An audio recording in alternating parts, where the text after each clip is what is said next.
Chris Godinez, licensed professional counselor, also the host of We Need to Talk on every Sunday here at noon on YouTube. This video is for educational and informational purposes only. If you feel you need a therapist, please go to Google, type in therapy, your city, psychology today will pop up, click on that, and it will have all of the therapists in your area. Also, the views and opinions stated herein are mine and mine alone. They do not represent the ACA, the APA, or any other goddamn therapist for that matter. Thanks. Boom. Done. Shakalaka. All right. Hi. So some announcements that I need to make. All right. So the cruise, I need to talk about the cruise. So people are asking me, it's like, well, what's going to be involved? Why should I do this? All this sort of cool stuff. So here's the deal. And then I need to talk about deposits and all that sort of thing.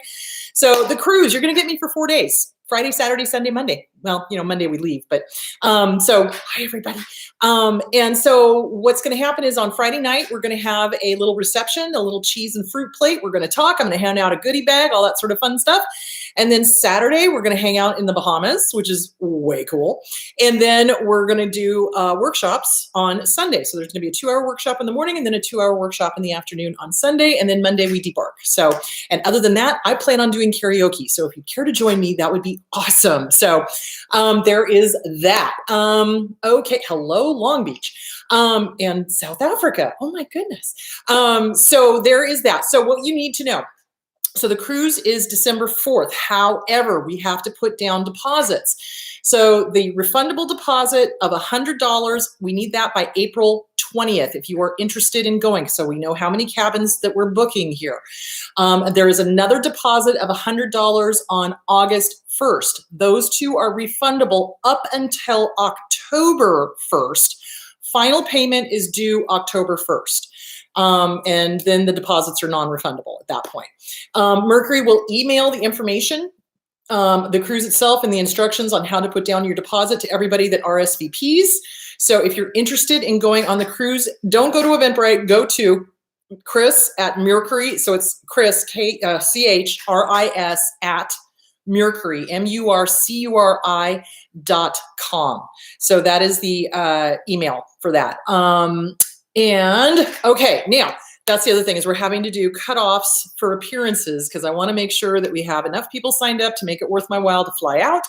So for the appearances that involve air travel, which is basically anything that's not California or Arizona or Colorado or New Mexico or Nevada, because I can drive to those. So anything outside of that, we need 10 people signed up by 30 days out. So if you're interested in me having come to your area, get your friends together and make sure y'all got enough people coming so that I can actually come out and see you. So I don't mind like doing less people if it's like within driving distance, that's fine. But when I have to get on an airplane and fly and get a hotel room and all that sort of good stuff, I need to make sure we have at least 10 people signed up. Okay. Hi, Argentina. Oh my goodness. I think that's all the things that I can think of. All right, so I am going to be in New Orleans next Saturday. Oh my God, I'm so excited. I can't stand it. So I will be there. I'm looking forward to meeting everybody that signed up there. There are still a few tickets left. So if you are in the New Orleans area and you wish to come see me talk, and, we can, talk about stuff that's going on with you and I can help you through stuff and all that sort of good things. Go to Eventbrite, sign up for the New Orleans. That is going to be next Saturday, which is March 23rd. It's going to be at Propeller in New Orleans. So we've got a little space that we've rented and it's all good to go.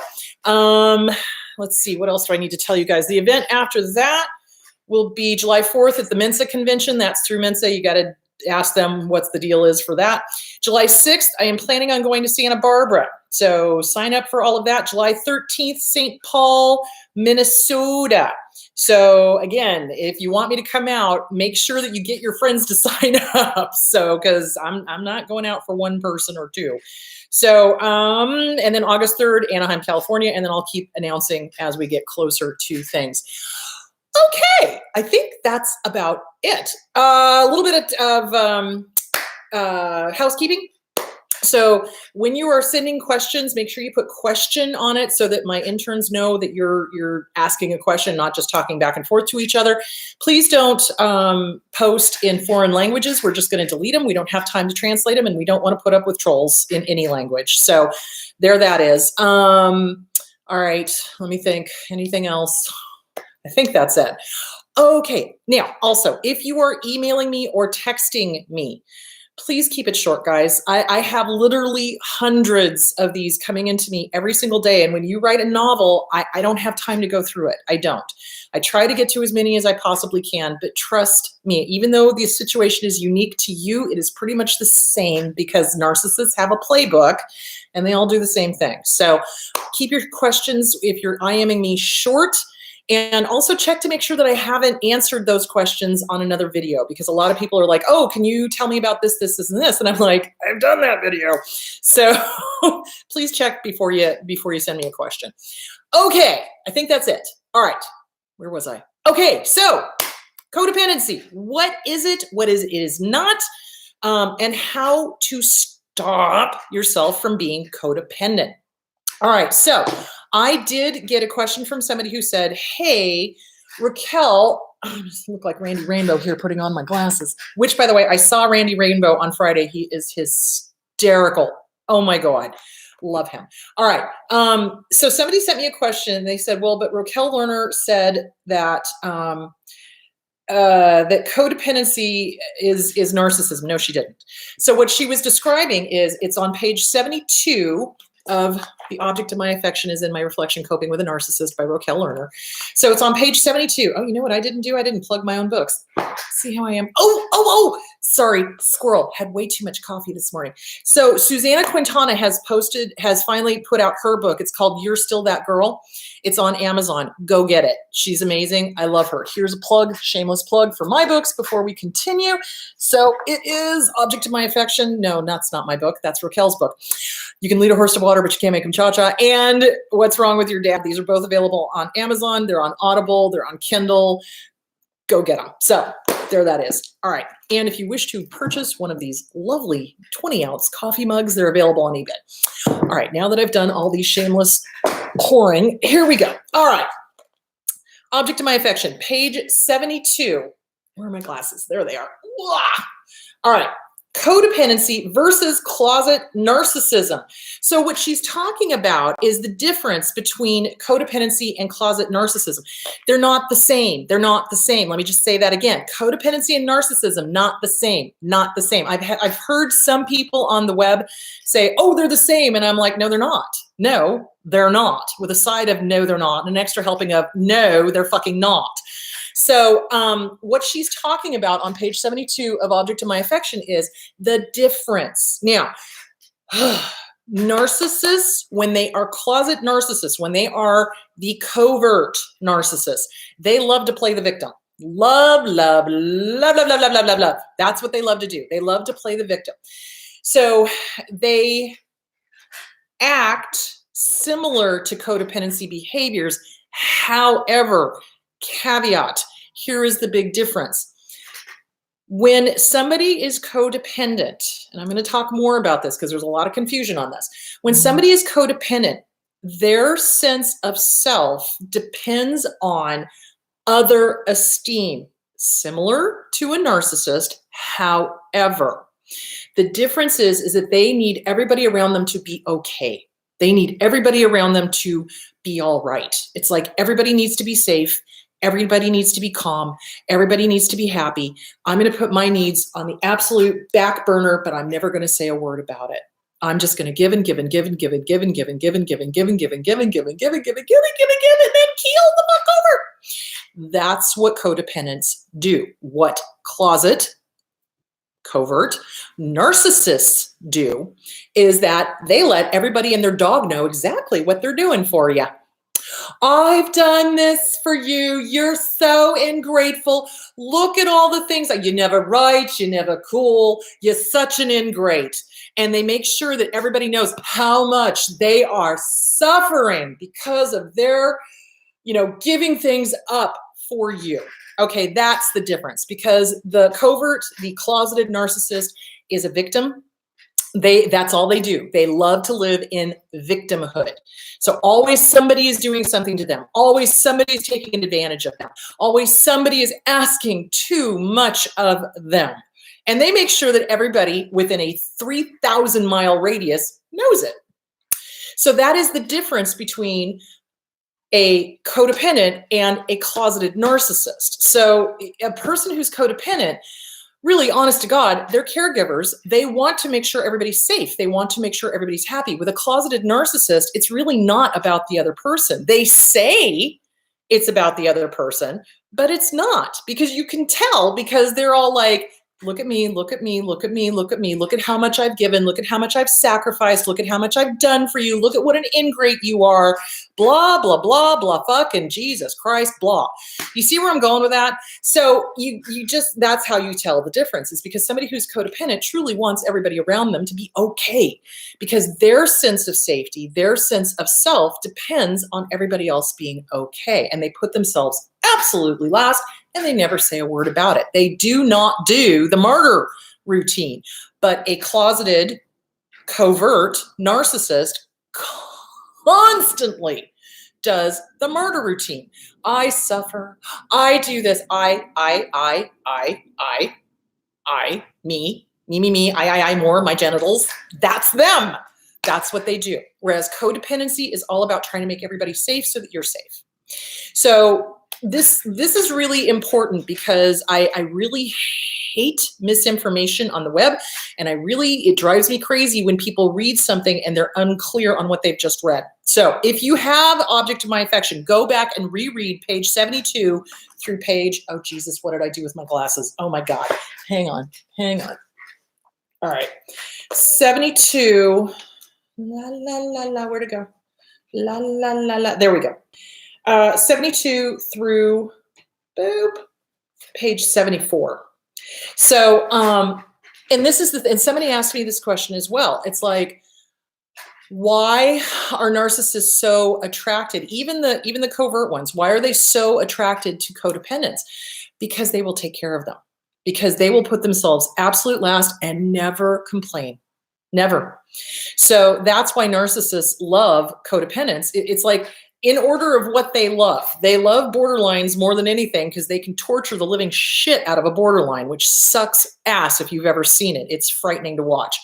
Next one they love is somebody with empathy, okay, and codependency. Then it's codependent, then it's empathy. You see where I'm going with it? It's like anybody who has the ability to put themselves in somebody else's shoes and go, Jesus, what does that feel like? That's what they love. They love it. And they're assholes. Anyway, so there is that. So codependency comes from childhood. It comes from childhood. It's a learned behavior, guys. And if it's a learned behavior, the good news is you can unlearn it and you can replace it with healthy behavior and move forward. And that's what I want you all to do. I forgot to wish you guys a happy St. Patrick's Day. I'm wearing green there. All right. Happy St. Patrick's Day. Okay. Sorry. Did I mention I had a lot of coffee this morning? All right. So it's a learned behavior, and we learn it from watching our caregivers. So especially if we had the dynamic of one parent was a narcissist or a malignant borderline, one of those two, and the other parent was codependent, guess what? We're watching how these two have a relationship. And we're watching how the codependent parent just gives in and gives in and gives in, gives and gives and gives and gives and gives, and probably keels over. And then we feel obligated to fear, obligation, guilt. We feel obligated to take care of the parent who is suffering. So it's a learned behavior. We learn in our childhood by watching our role models, by watching our caregivers, how to. So if there was a lot of codependency in the parental relationship between the two of them, then that's where we pick up the everybody needs to be okay. Everybody needs to be okay. Everybody needs to be okay. My mom was like that. My mom was very much make sure everybody's okay. Make sure everybody's okay. Make sure everybody's, and she put herself absolute dead last. And it's funny because, when John and I got together, I would do Thanksgiving or Christmas dinner or whatever, and I would always make sure to eat last because I was like, nope, everybody else has to be served. Everybody else has to be taken care of. And he finally was like, stop it. And I was like, well, what am I doing, boy? And then working on it in therapy, it was like, oh, okay, yeah, no, I'm going to just do it buffet style and everybody just serve themselves. So yeah, it's a learned behavior. And if it can be learned, it can be unlearned and replaced with healthy behavior. So it is other esteem. So again, all of this stuff goes back to self Self-esteem. We have to learn to love ourselves. And we can be of service to other people as long as we are not placing ourselves dead last, and as long as we are not killing ourselves to be of service. Does that make sense? So what we tend to do is there's no boundaries. There's no boundaries. We didn't have boundaries modeled for us between the two parents. So we learned, oh, well, no boundaries. I need to serve. I need to serve. I need to serve. I need to serve. Make sure everybody's okay. Take care of everybody else. Put myself last. That whole thing. So that is very, very unhealthy. And it goes back to self-esteem, because people who love themselves do not put themselves last. They absolutely do not. They also don't put themselves first like a fucking narcissist. What they do is they have balance. It's kind of like give and take. It's a little cha-cha, give and take, dancing back and forth, that whole thing. Sometimes you're in the middle, sometimes you're first, sometimes you're towards the end, but you're always making sure that you're taking care of yourself. You cannot pour from an empty pitcher. You can't. You can pretend, but it's dry and you're going to keel over. So this is what happens, though, is that we pour and we pour and we pour and we pour and we pour and it gets empty. And instead of going and refilling it, we damn ourselves for it being empty. That's not healthy. So it all goes back to self-esteem. So really, if you want to work on the codependency, you must work on that original wound. Talk to a therapist about your family dynamics. Who was the codependent in your family? Who was the one that was constantly putting themselves last? Where did you learn those messages? Where did you get that idea that you couldn't take care of yourself? It all goes back to family of origin, all of it. Or whoever the caregiver was, or whoever the main influence in your life was. It could have been a teacher. It could have been a grandparent. It could have been, but somebody who gave you that message. How dare you? Don't you dare to put yourself first. Don't you dare take care of yourself. Don't you dare, don't you dare, don't you dare, don't you dare. You need to serve me or them or that or whatever. So in the family dynamics, that really gets ramped up when you're dealing with the very dysfunctional families where you've got a second mom and a second dad. So the older kids tend to be the second mom, second dad, and they end up having to caretake the younger kids, where the abusive parents are just AWOL, drugging, partying, whatever. And then it's up to the older children to raise the little ones. And that creates a huge fear in the older kids, because the kids are always like, oh my God, oh my God, oh my God, what if something happens to those kids? I need to make sure everybody's okay. Oh my God, it'll be my fault. Da, da, da, da, da. That's not fair. That is not fair to make an 8-year-old be a babysitter to younger children, or even a 12-year-old. I mean, if they're mature and you're just going to be gone to the store, I can understand that. But I have seen abusive parents literally leave for weeks at a time, or a couple of weeks at a time, and put a 12-year-old in charge. You cannot fucking do that. Jesus H. Micah, what the fuck are you thinking? If anything happened, that kid is going to be destroyed. Seriously, don't get me started. Too late. All right. So it goes back to family of origin stuff, which means it goes back to self-esteem. You must listen to me now, believe me later. You must work on your self-esteem. You want to get rid of the codependency issues, work on your self-esteem, work on journaling, work on who taught you this maladaptive behavior. So that's what CBT is all about. It's about mistaken thoughts, mistaken beliefs. Where did you learn this mistaken belief that you must put yourself last? Where did you learn this mistaken belief that you must kill yourself in service of others? Where did you learn that? That's not healthy. That's not normal. So there is that. So, okay. So everything goes back to self-esteem. People who love themselves don't kill themselves. They don't. Not by accident, not on purpose. So it's really a matter of balance and learning to love yourself and listening to your body, listening to your mind, listening to how you are feeling.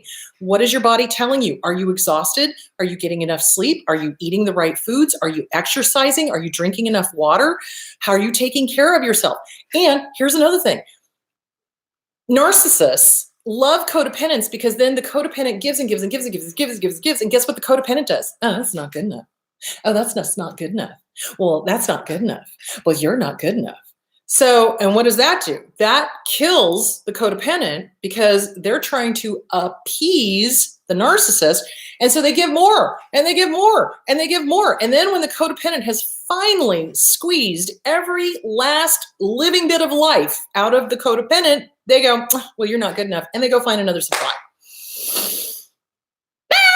They're assholes. Anyway, so there is that.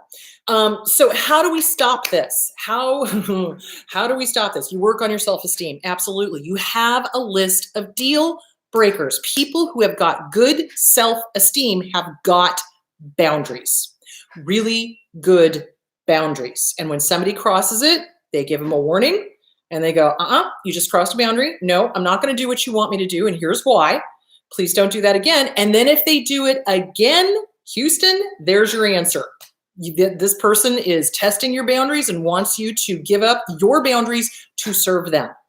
So you've got to be really mindful. You've got to be unafraid. So what keeps people stuck in appeasing, what keeps people stuck in codependency is the fear of losing that person or that love bombing or that intermittent positive rewards. So you cannot be afraid because here's the deal. If somebody is doing the intermittent positive rewards and constantly dangling a carrot in front of you and telling you you're not enough and telling you you're not good enough and never giving you any kudos, or they give you kudos but just enough to get you hooked again, you're dealing with abuse. And that's not healthy and that's not normal. And we become addicted to that intermittent positive rewards. And then we keep trying to please them so that they'll give me that good positive reward.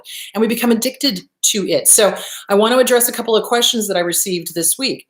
So one person asked me, they said, but here's the thing, I've been single for so long and I need interaction. Well, yeah, of course. We all need interaction. We are social animals. I never said don't ever date again. That's stupid.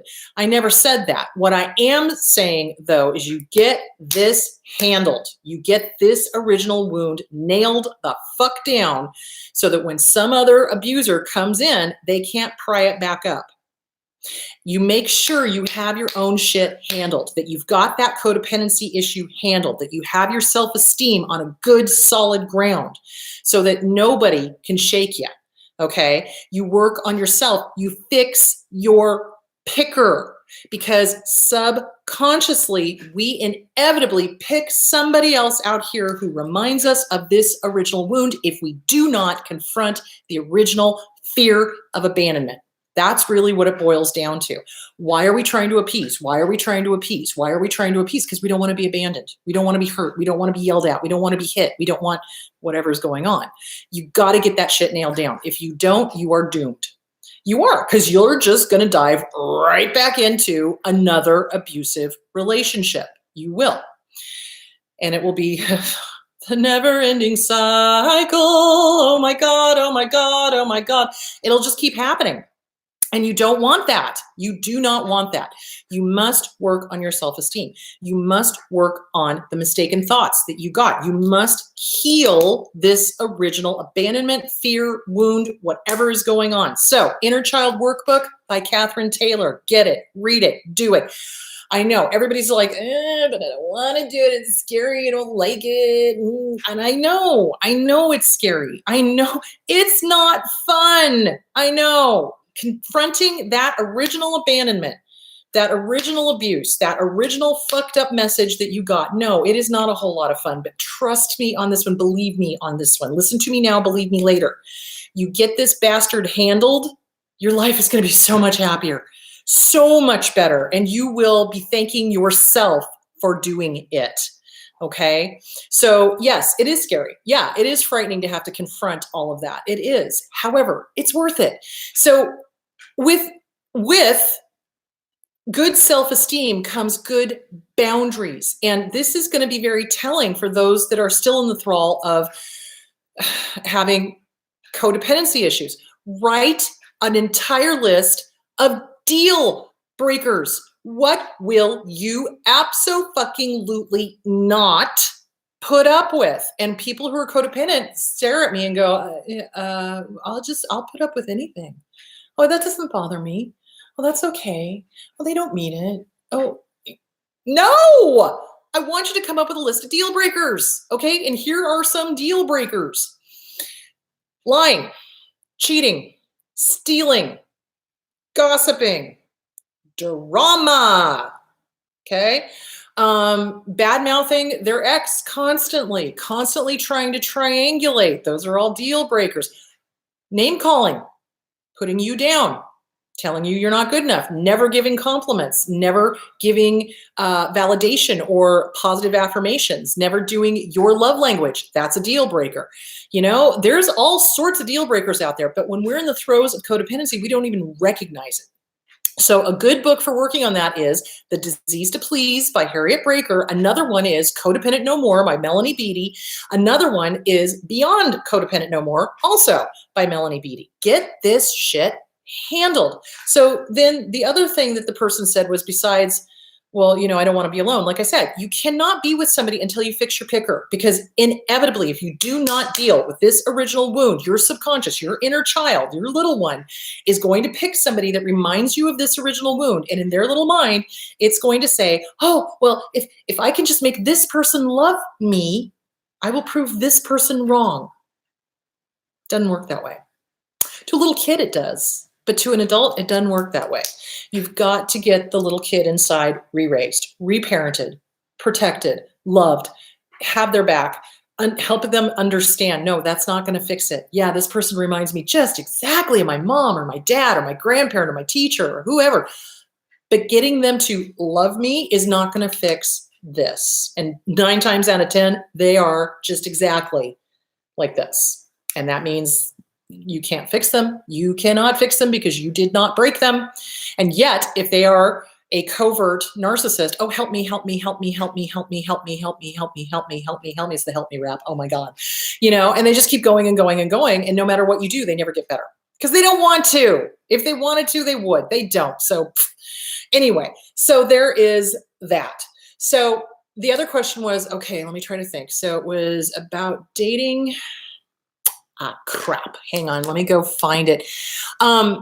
So codependency is not necessarily what, well, you've got to understand what codependency is and what it isn't. And you've got to check your sources. So not everybody on the internet has got a master's degree. Not everybody on the internet knows what the hell they're talking about. Always verify. And I tell you guys this with me too. You know, whatever I say, verify it. Verify it. I don't care. Go verify it. All right. Oh, geez. Okay. Getting high on the feeling of being complete and feeling good with the love bombings. And in the beginning, it's mutual. The love bombing is mutual and it feels amazing. How can one settle for less and get the same excitement as when you're with an abuser? Okay, that's the thing I wanted to address. So here's the deal. When we are with an abuser, we are in the middle of a goddamn addiction because we are addicted to that intermittent positive reward. And so to us, it feels exciting. Oh my God, I've won their love. Oh my God, this is awesome. This is great. I'm on top of the, oh no, they hate me again. This is terrible. This is the worst thing ever. Oh no, I'm on top of the world. They love me again. It's the world's worst roller coaster. Jesus criminy. So that's what happens is that we get addicted to that intermittent positive reward. So when we get out of an abusive relationship, and if we have not dealt with, boom, boom, boom, the original wound, other relationships are going to feel not as exciting. Okay, let's really analyze that. Was that really exciting? Really? Or was it just painful and horrible and awful and terrible and emptying and fruitless, quite frankly?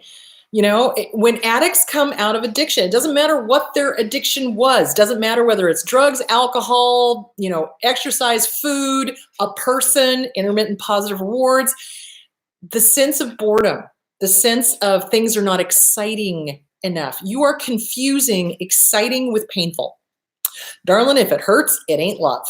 If it hurts, it ain't love. If you are constantly in a state of, do they love me? Do they not? Do they love me? Do they not? Do they love me? Do they not? That's not love. Love is constant. Love is there. Love is consistent. Love is kind. Love is unconditional. Love is comfortable, like a really nice fuzzy pair of slippers. It is. But when we have been raised in chaos, so let's think about this.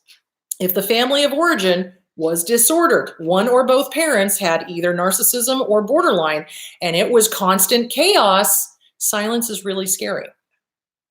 Which is why it is hugely important to get with a really good therapist and start working on your self-esteem and recognize that calm is okay. And you say settling for less. Oh my God, no, you are settling for less when you go with an abuser. You're putting yourself on the bargain basement there. It's below the bargain basement. You're in the sewage. It's like, stop devaluing who you are and settling for some fucking piece of shit asshole that's going to sit there and make you go on a roller coaster ride that you cannot fucking get off of. That's not love. That's torture. Love is friendship set on fire. That is love. That is love because you are comfortable with the person. You love that person. You know that person. You enjoy that person. You like hanging out with that person. There's no question of their loyalty. That's love. So anyway, I hope that clears that up. And that's the other thing, guys, is that when we have been addicted, and we all have, I'm telling you, every single last one of us that has ever been abused has been in an addictive relationship because we are addicted to those intermittent positive rewards. When we come out of it, it is scary because now we are left with our own thoughts, which is why you must be mindful. You must get with a counselor and start working on what are you telling yourself on a daily basis. And if it's anything less than, I love you, good job, keep going. Hey, you deserve to take care of yourself. It's all right. I'm giving you permission. Anything less than that, you tell it to shut the fuck up. Why? Because you say so. You're the boss of this voice. This voice is not the boss of you. And then you replace it with the polar opposite of whatever it just said. So if it did the not good enough, not good enough, not good enough, thank you for your input. Shut the fuck up. Why? Because I say so. I am good enough. Why? Because I say so. Okay. So codependency is when we get a sense of self from making sure everybody is okay. Covert narcissists play the victim. Covert narcissists are always help me, help me, help me, or I do everything for you, look at all that I've done, and constantly broadcasting it. That's a covert narcissist. So if you're confused on that, on page 72 through 74 in Object to My Affection, that's what she's talking about. Codependency is not narcissism, and anybody who says it is obviously has not done their research. So boom, there it is. All right, I think I'm ready to take questions now, if anybody has any. Please try to keep them on topic if possible. So that would be good. Oh, and I didn't turn off the sound. Damn it. Okay, well, it's going to make a little ding dong noise every time it comes up. I'm no contact with a narc addict mom, and I may need to just stop that. I'm no contact with a narc addict mom and immediately family flying monkeys. My mother is recently homeless and has been asking for money. I have helped my whole life, but I don't want to continue to be abused. Any suggestions? Okay, you've got to stop. You've got to stop giving money. Here's the deal. When people are homeless, generally, they'll use the money for drugs and alcohol. You don't want to do that. I worked with the homeless population for years when I was doing my internship. You need to stop. You're enabling. Stop it.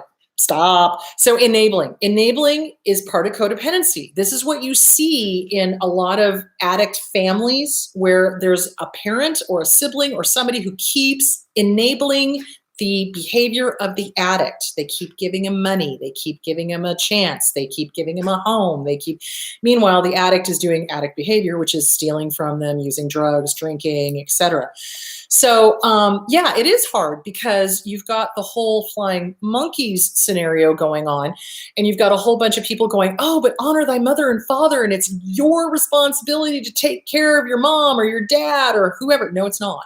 No, it's not. Any relationship that has fear, obligation, or guilt, otherwise known as the fog. Hold on just a second. I'm just gonna go turn that down just a little bit. Hang on. I'll be right back. Don't go anywhere. Where is the sound on this? Oh my God. Channel volume. There we go. Is that going up or down? Ah, it's going up. No, don't want it to go up. Wait. Hang on. Oh, the nails. The nails are in the way. What is going on here? Okay, I can't make it go down. John! Yeah, see, I turned it up. Hey, hon. Help me. Jesus God. Yes. I can't, my nails wouldn't get it. I know. See, it's a ding ding. Okay. Where was I? Shoot. Thank you. Oh my God, you're awesome. Thank you. I love you. Okay. All right. Any suggestions? Okay. So yeah, you are going to get hit with the whole honor thy mother and father, blah, blah, blah. It's your responsibility. It's your responsibility. It's your responsibility. No, it's not. It is not. It is not your responsibility. It's not. So you just back out of it. When anybody behaves like a flying monkey, tries to guilt trip you, tries to make you feel bad, any of that crap, you be done. Be done. You do not have to answer to these people. This is the thing about codependency. When we are codependent, we have a really bad tendency to explain ourselves because we're seeking approval. Stop seeking approval. Stop. So, and you do not need to continue to explain yourselves to people. So like say, for example, you go no contact and people are going, oh, but you need to help your mom. You need to help your mom. You stop them cold, especially if they're not close family or anything. You stop them cold and you just be like, no, I don't. And I choose not to give her money. And I am not going to change my mind, period. And now this topic is off limits. So you set boundaries. You tell them what you will and will not talk about. So the thing that I love to do with people, especially if I don't care about them, if somebody asks me something, I'll just look at them and go, wow, thanks for asking. And then I give them the look, and usually that's enough for people to go, oh, But, if somebody asks something inappropriate or wants you to get involved in some huge debate or argument over how you are choosing to live your life, you just tell them no. It's like, no, this topic is off limits. I will not be discussing it. Thank you. And then you change the, how about them Dodgers? You change the subject. And if they try to go back to it, be done. Be done, because they're in it for the gossip. They're in it for the drama. They're in it to make you feel bad or manipulate or whatever their bullshit is. So yeah, you just be done. And then if somebody uses the whole, honor thy mother and father, well, it's a two-way street. It is. The next line says, parents, do not bring your children to anger. So no, it's not your job to support your family, especially if they've been mooching off of you your whole life and they're abusive. No, it's not your job. There's social services out there for them. You can refer them to askbertha.com. So, or to the local homeless shelter or to a adult protective services. You can do that. Okay, codependency. Does codependency usually stem from emotional abuse during childhood? What are the signs of codependency? All right. So yes and no. So codependency stems from watching our caregivers giving. It's a learned behavior. So yeah, obviously, if you've got a narcissist and a codependent, there's probably emotional abuse going on in your childhood. Yes. But it's learned from watching that caregiver. It's learning from watching how that person, and it could be the dad, everybody, it's so funny. It's like sometimes people are like, oh, well, you're talking about men. No, motherfucker, I'm talking about both of them. It's not exclusive. You can be a female narcissist. You can be a male borderline. It knows no gender. So yeah, it's like it could be the male or the female that was doing the codependency behavior. So it comes from watching. The signs of codependency is when you give and you give and you give and you give and you never give back to you. You're not taking care of yourself. You're more worried about what everybody else is doing. It's like, is this person okay? Is that person okay? Is that person okay? Is that person okay? I've got to make sure this person's okay. I got to do this. Got to go over and do this. I got to, as opposed to, okay, I've done what I can, and now I'm going to go take care of myself. So those are the signs of codependency. That really is. It's like when you give and give and give, and you're just keeling over all the time, and there's no you giving back to you. It's not about the other person giving back to you. It's about you giving back to you and having appropriate boundaries and saying no. That's another huge indication of codependency, is when you cannot say the word no. Listen to me now, believe me later. No is your friend. It is. It's a great word. Use it. Use it often, use it wisely, and use it well. You can say no, and you can say no. And If somebody doesn't like when you draw a boundary and say no, I'll give you 3 guesses what's going on, and the first 2 don't count. They're trying to fucking use you. You know, when somebody tells me no, I go, okay. And then I back the fuck off. It's like, okay, I've been told no, I'm leaving now. You know, there we go. Or I'm doing whatever I need to do on my own or whatever. But when you say no and somebody goes, no, you need to do this. You have to do this. And here's the reason why. And you're a terrible person and blah, blah, blah, blah, blah, blah, blah, blah, manipulation, manipulation, manipulation. That is somebody who does not respect boundaries. No is a boundary word. No is a wonderful word. I love the word no. I teach my clients to use it appropriately. Yes. No is a great word. So if you cannot say the word no because you feel guilty, there's your clue. Fear, obligation, guilt, fog. If you're feeling fear, obligation, or guilt when you say no, it is not a healthy relationship. So there is that. What boundaries are the most important to establish in the beginning? Oh my God, you're going to make me sound like Aretha Franklin. R-E-S-P-E-C-T. Boom. Find out what it means to me, motherfucker. Yeah, you bet. Respect, bitches. Respect. They had better fucking respect you, period. What does respect look like? Respect means no name calling, no put downs, no bullshit, no game playing, none of that crap. Okay. So the boundaries that you put down are all about respect. And guess what? Love and respect are the same fucking thing. They really are. If somebody respects you, they love you. If they love you, they respect you. If they don't respect you, they don't love you. Seriously. So there that is. It's respect. That is absolutely the boundary that you got to put up. If they disrespect you, be the fuck done. Don't even put up with that. I'll tell you something. This is on first dates a lot, especially with narcissists. They're control and power and control. So somebody who's habitually late is a power and control person. You watch that. And somebody who doesn't, let you know, hey, I'm running late, because it can happen. Here in the Valley, we got the snowbirds that don't know how to drive. Apparently they're filming a Nissan commercial. I'm like, really, guys, you're shutting down what are you doing? But, things happen. But responsible people let the person know, hey, I'm running late. This is going on. I'll be there in 10 minutes. I'm so sorry, whatever. But people who are habitually late, it is a power and control issue. So be aware. So the most important boundary to establish in the beginning is respect. If they call you names, if they are snarky, if they are passive aggressive, if they are subtly doing this whole, oh, it's you, blaming, shaming, guilt tripping, be done. Be done. Watch the behavior. Watch what they do. Watch how they treat you. If they do not treat you with respect, be done. Be done. Okay, where am I? All right, I always felt I have to appease my abusers so that they would accept me. Is fawning a sign of being codependent? Yes. Yes. Okay, let's talk about this. This is your brain, left side, right side. This is the amygdala. It sits about an inch inside of each ear. The amygdala is our fight, flight, freeze, or fawn center. So when the amygdala, and the amygdala is stupid, guys. The amygdala is really, truly, oh my God, 3 O's, stupid. Cannot tell the difference between a real threat, a thought about a real threat, daydreaming about a threat, an emotional threat, a thought about an emotional threat, or some shit that's happened in the past. To the amygdala, it is all here now, here now, here now, here now, here now. So a thought comes in, the amygdala responds, okay, tells the hippocampus, hypothalamus, oh my God, we need cortisol because we got to get ready to fight, flight, freeze, or fawn. So the body tenses up, right? Because we're getting ready to kill somebody, run away, freeze like a bunny rabbit, which honestly, I never understood how that was safe, and then give in.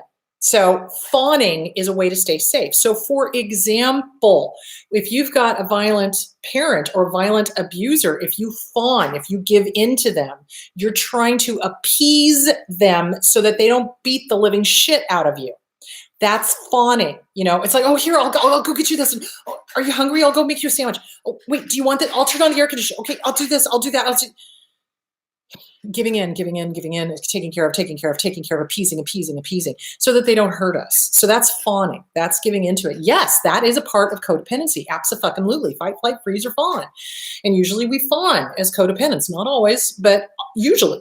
So yeah, that is absolutely. And it is so that we are accepted and loved and not abandoned, neglected, hurt, abused. That's why we do that, but that's not healthy. That's not a healthy relationship. A healthy relationship does not have fight, flight, freeze, or fawn because you're not under threat all the time. So for codependency, when we've been abused, we're at, DEFCON, oh shit, I'm going to get it backwards again. Fuck, DEFCON 5. I can't remember. Anyway, so DEFCON 5, the most, the scariest one. So we're up here all the time going, and so we're always trying to give in, always trying to give in, always trying to give in so that we don't get hurt. But that's not a healthy relationship. That's not. And people are so afraid to work on that original wound that in their mind, remember in the mind of their little one, it's easier, and I'm putting this in bunny ears, easier to just get involved in another relationship rather than work on this because they think, oh, well, I can fix it. I can fix it. I can fix. No, you can't. You cannot fix it by getting involved with another abuser. The only way you're going to fix this original wound is by staying single for a year at least, getting with a good therapist, working on your self-esteem with Glenn Schiraldi, the self-esteem workbook, Harriet Breaker, The Disease to Please, CPTSD from Surviving to Thriving by Pete Walker, Colin Tipping, Radical Forgiveness, Tara Brach, Radical Acceptance. Work on you. Get with a good therapist. Really knuckle down. Oh, and the Inner Child Workbook by Catherine Taylor. Knuckle down and get this bad boy nailed the fuck down so nobody pries it back up.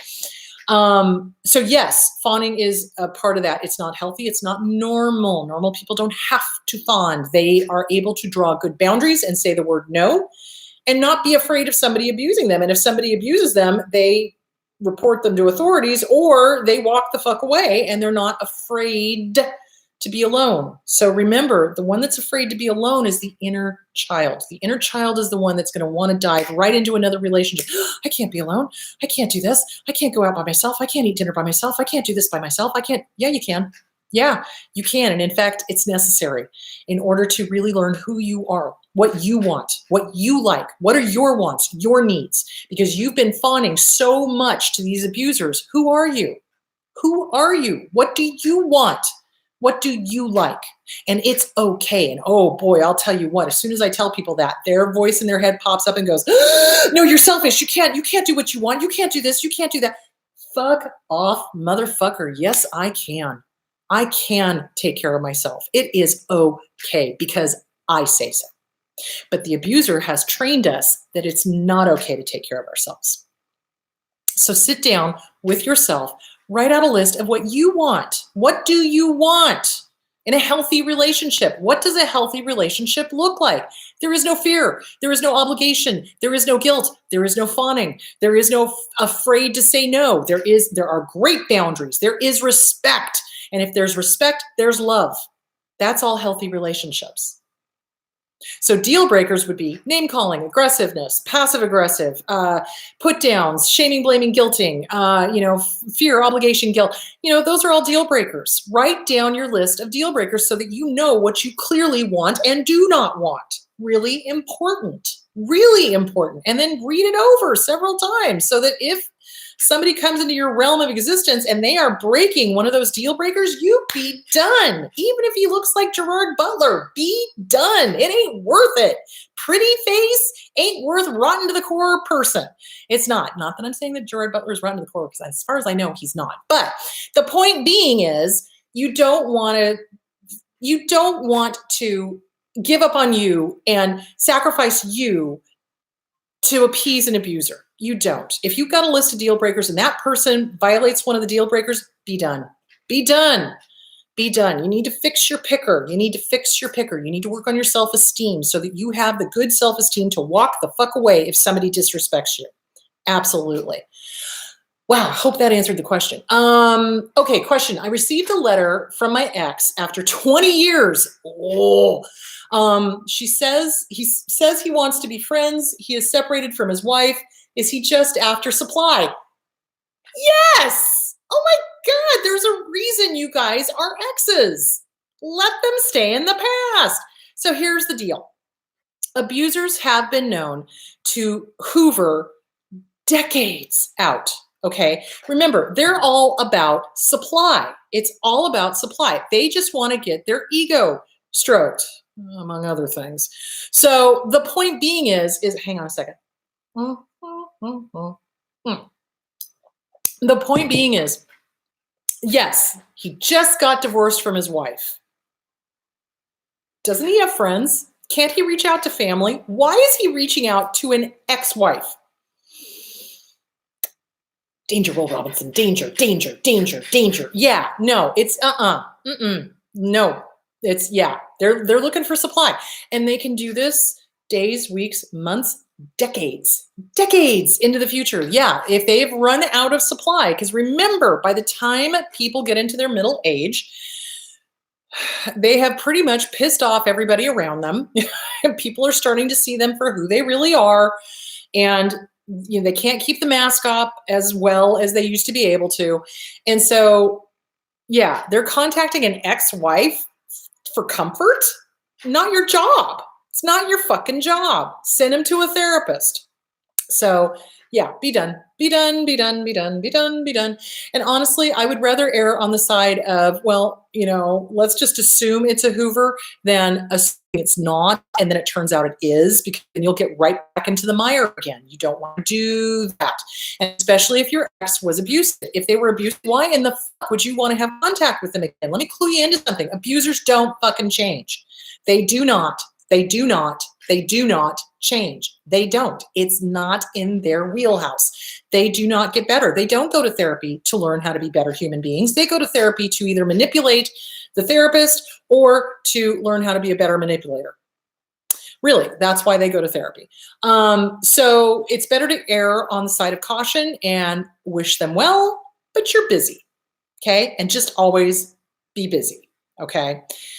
Yeah, if they were abusive when you guys were together, you do not want to get back into any sort of relationship with them. They don't change, guys. The leopard does not change its spots. It doesn't.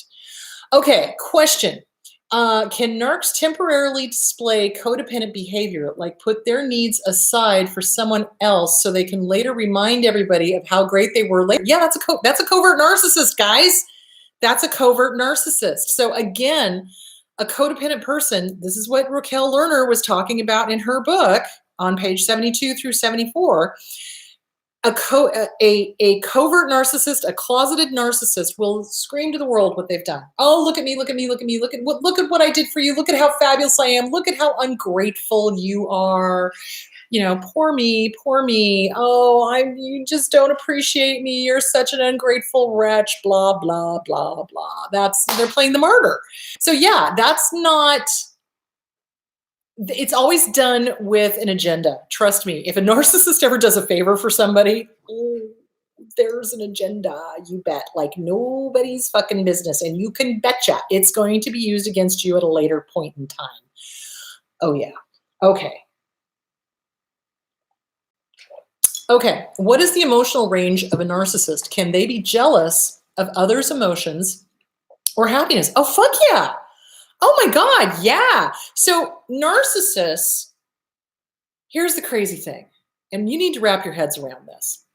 Narcissists target us, okay? They target empaths. They target people who feel because they see that we have something that they do not. They do not have empathy. And they don't understand love, and they don't understand happiness, and they don't understand real, true emotions, whether it's sadness or anger or anything else. So when an emotional person gets with a narcissist, okay, or an abuser of any kind, and there are real emotions happening, the narcissist is pissed off that they cannot feel it, and they'll try to shut it down. So usually if they've done something to harm somebody and this person starts getting emotional and crying, they'll get angry. They'll get pissed and they will badmouth this person. Stop crying. You stop crying right now. I'll give you something to cry about. That kind of thing. They'll get angry because they don't understand it. They can't feel it. The rest of us can put ourselves into somebody else's shoes and go, oh God, I'm sorry. Are you okay? Let's talk. Empathy. Okay. They don't have it. So when they realize that they don't have it and that they cannot possess it simply by being with you romantically, their goal is to kill you. Let me just say that again. When they realize that they cannot, by osmosis, have your energy, your empathy, your love, your respect, your happiness, your joy, they set about to kill you. How do they do this? They try to soul kill you and they try to physically kill you. The soul kill is where they make you stop doing the things you love. Stop hanging around the people you loved. Stop doing things that are fun or that you laugh at. So they hate humor. So if your big thing was humor, suddenly you can't be funny because they don't get it. And they don't want you to be funny because it makes them feel bad because they can't understand it. They can't understand humor. So they will try to stop you from watching movies that you love or doing things that you love or telling jokes or, they'll say things like, yeah, I've learned to ignore you when the person tells a joke. It's what? No, that's what makes that person amazing. Why in the hell would you try to shut them down? So they try to shut them down and they don't understand emotions. This is why they ruin birthdays, holidays, Christmas, New Year's, Halloween, anything that could be joyous or fun. They don't understand it because they cannot have that emotion. They don't feel. They're missing a cog. Listen to me now, believe me later. If they don't try to kill you emotionally, if they don't try to soul kill you, what they will then do is they will do things to kill you physically, i.e., you're not getting enough exercise. They don't encourage you to exercise. They're encouraging you to smoke or to drink. They're encouraging you to eat too much or to eat the wrong kinds of foods. I have seen narcissists push sugar foods at a diabetic. They do that. They want them dead. They want them dead. That is the ultimate power trip, is to kill somebody for one of these dark triads. So yeah, they're dangerous. They're dangerous as all fuck. As soon as that's what I'm saying. Don't you get back involved with that ex. Listen to me now. Believe me later. Don't you dare do it. Not a good idea. Because once they are that way, they do not change. It is all about the power, all about the control. And if they can control you in any way, shape, or form, they're going to. If they can soul kill you, they will. And that means making you lose your sense of humor, making you lose that joie de vivre. And I'm sure I just said that wrong. But, making you lose that joy of life or that laughter or that fun. They can't stand it because they can't feel it. So if they stop you from telling jokes, if they stop you from laughing and having a good time, if they stop you from hanging out with the people who love you, that you feel good around, that you laugh with, they're the problem. But they will twist it and say that the family, the friends, the whatever are evil and bad and wrong, and you need to stop hanging around them and blah, blah, blah, blah, blah. So anyway, there that is. Yes, they are definitely jealous of anybody who has emotions because they can't. They can't, and they will try to shut the other person down. Okay. I'm BPD codependent, and I used to be in a relationship with a narc. Oh God, I'm so sorry. I have a boyfriend who loves me, but I can't deal with the calm. I'm constantly triggered and believe he will cheat, leave, etc. What can I do? You need to go to DBT therapy. You got to work on the mistaken thoughts, the mistaken beliefs. You've got to be mindful. You've got to work on self-esteem, self-esteem, self-esteem. So BPD is rooted in trauma. You work on that original trauma, this original wound over here, and your life will be much, much happier. So remember, we get addicted to the chaos. We do. It's because all of our dopamines, endorphins, neuroepinephrines, all of that stuff is all engaged when we're in a crazy situation. So when we get out of the crazy situation, now we don't have all of those, serotonin, dopamines, endorphins, norepinephrines, et cetera, et cetera, et cetera. It's like an addict coming down off of a high. It's not healthy to be at that high all the time. You must go to DBT, work on your self-esteem, work on emotional regulation, and work on the mistaken thoughts and the mistaken beliefs, okay? Where is this fear coming from? Who cheated on you before, and why are you taking it out on this boyfriend when it was really the previous boyfriend who did this? So get with a good DBT therapist, work on that. Trust me, emotional regulation, mindfulness, self-esteem, CPTSD from Surviving to Thriving, Pete Walker, and Inner Child Workbook. Get with your DBT therapist, start working on that stuff. That's going to help you the most. And you will learn to love the calm. The calm is awesome. So it takes time, but you got to work on it. And don't be afraid. Don't be afraid. You've got to work on all of that original wound stuff, okay? And don't take it out on your boyfriend. Don't. You want to, don't do it. Don't do it, Houston. You will screw up a really good relationship especially if they're not doing anything. Now, obviously, if they're cheating, then yeah, you don't want to stay in that. But if they're not cheating and it's just your mind going, blah, blah, blah, blah, blah, blah, blah, blah, you got to stop that because that'll kill the relationship. You accuse somebody often enough of doing something that they're not doing, they're either going to go do it or they're going to be like, I'm done. I'm tired of being accused of shit that I'm not doing. So get with a DBT therapist, start working on yourself. Actions speak louder than words. Show your boyfriend that you're serious about working on you, okay? That's what you need to do. Okay, my ex is pushing to depose me. My default behavior is to say anything to get the questions to stop. How do I not fall into the trap of freezing or trying to appease his lawyer during questioning? Oh boy. Okay. So this is what I do for my clients when they have to be deposed in legal things is we go through a mock deposition. And then I stop them anytime that they start trying to give in or to appease. So if you have a good lawyer, your lawyer will walk you through it. So basically, it's really, really important to not allow the amygdala to run the show if you're being deposed. So yeah, so what ends up happening is when we have to confront an abuser in court, we tend to freeze or we tend to fawn because we're trying to give them what they want. They know that, and the lawyers know that, okay?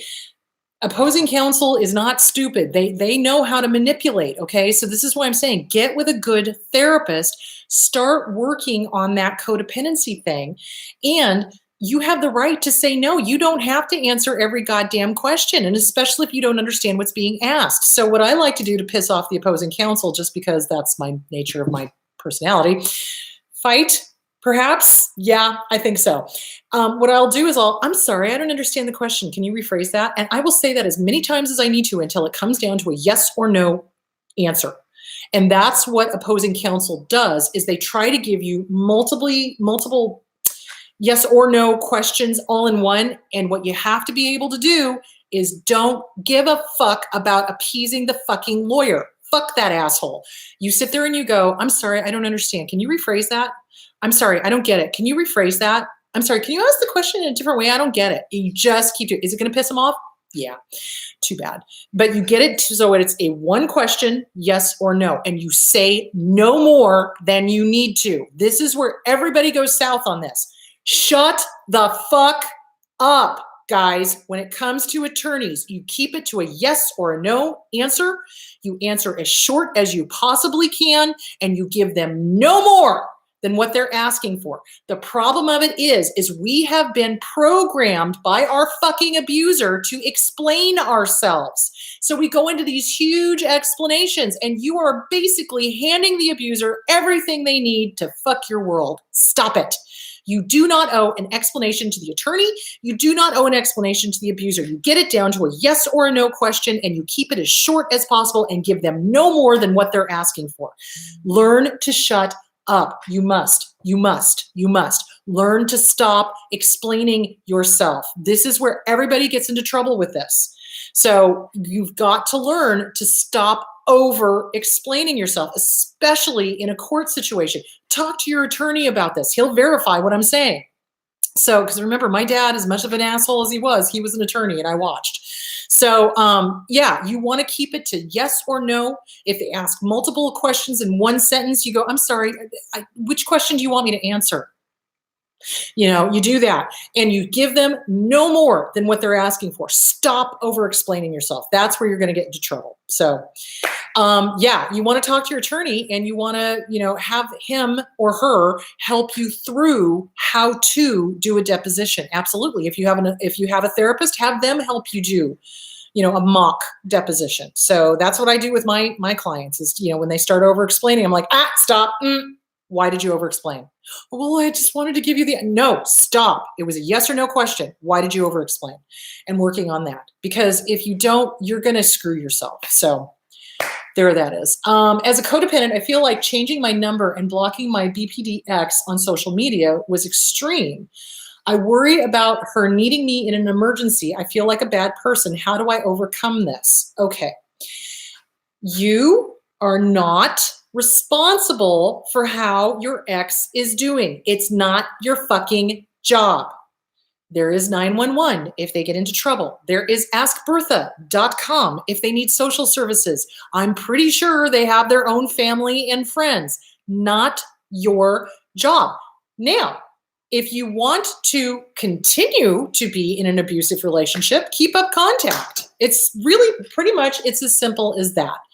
So, and getting rid of that feeling of guilt or whatever. What it is when we change our number, when we block people on social media or we've defriended them or whatever, there's that niggling little voice that goes, well, but what if? Well, but what if? Well, but what if? Okay, thank you for your input. Shut the fuck up. Why? Because I say so. I get to block people who are toxic, period. Why? Because I fucking say so, period. That's what you got to do. It's reining and retraining those thoughts so that it's not that constant what if, what if, what if, what if, what if, what if, what if, what if. Your ex is not your problem. Your ex is not your problem. I swear to God, put that on your mirror and you read that to yourself every morning. My ex is not my problem, period. So do not feel guilty about changing your number. Do not feel guilty about blocking. There is a reason you changed your number. There is a reason you blocked. Write down your list of deal breakers. How many deal breakers did this person violate to get you to block them on Facebook and on social media and on your phone? What did they do to you? Keep reading it. Put it somewhere where you can see. Okay, I think I'm going to call it good for today. Oh my goodness. So I hope this cleared up the confusion about codependency and closeted or covert narcissist, two totally different things. The way to stop codependency is you got to work on your self-esteem. You've got to work on the inner child. You've got to get this original wound nailed down. Do it. Okay, so all of my events are on my Facebook page and all are available at mercury.eventbrite.com, including the cruise RSVP. Remember, we've got some deadlines coming up with the cruise if you want to go. So, and that will have all the information there that you need. So I think that's it. All right, guys, I'm going to call it good for today. Next week, I'm not quite sure what I'm going to do yet. So if you have, excuse me, any suggestions that you really want me to talk about, IM me on Facebook, let me know. And that's it. All right, you guys, have a great day, and I will see you next week. Bye. Where the heck is my clicker? There it is. Okay, bye.